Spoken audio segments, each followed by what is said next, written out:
haven't had the opportunity to build in front of that setback. So most of the structures, or all the structures we have built, are essentially safe from falling in. I feel bad for some of the family cottages that I see on the news that are falling in, but a 100-year-old cottage was built to different standards that today's modern houses have been built to. But when we're evaluating lakefront property for placing a home, obviously we look at the water's edge. We'll look at the condition of the toe of slope. You know, at the bottom of the bluff, is it still there, or is it heavily eroded? We'll look at the depth of space between that toe of slope to that erosion hazard line, how much foredune exists on the beach today.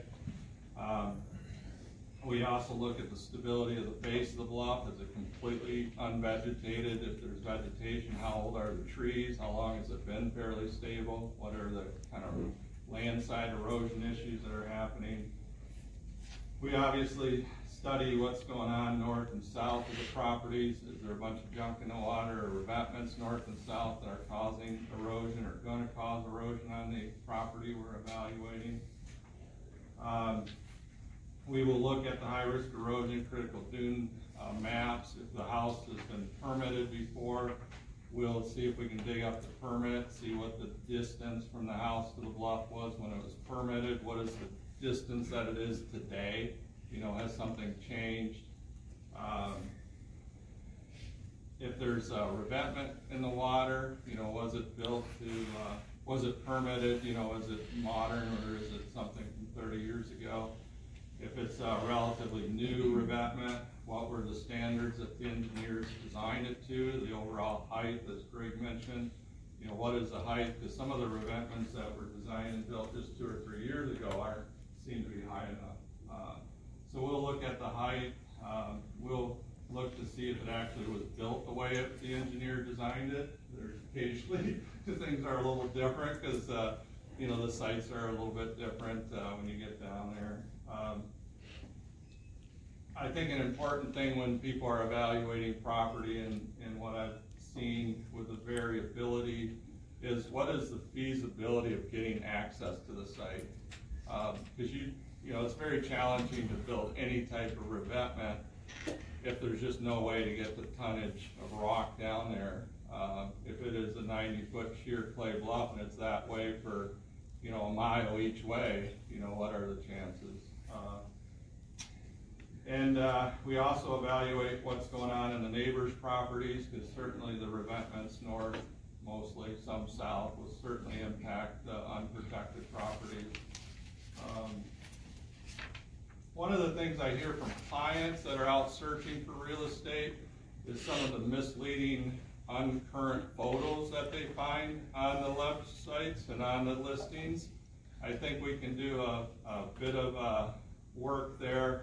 One of the things that we have done is we've tried to face up the fact that water levels are variable and they change a lot.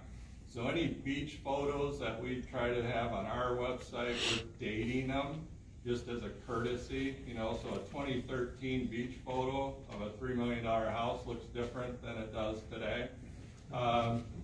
We've also tried to document a little bit better our photos on dates. You know, so we're sending our drone up every year documenting shorelines of houses we built, so that when the client does want to sell, we can show it in its variable. I think one of our listings, we just put 3 or 4 new beach photos with 4 or 5 different years of what the beach looked like. I think that's helpful to the clients as they're out searching. Last I looked, there's about 80 lakefront homes on Lake Michigan for sale from Holland to Benton Harbor. I think there's 2/3 of them you physically can't get from the living room to the water without some type of rappelling rope or something.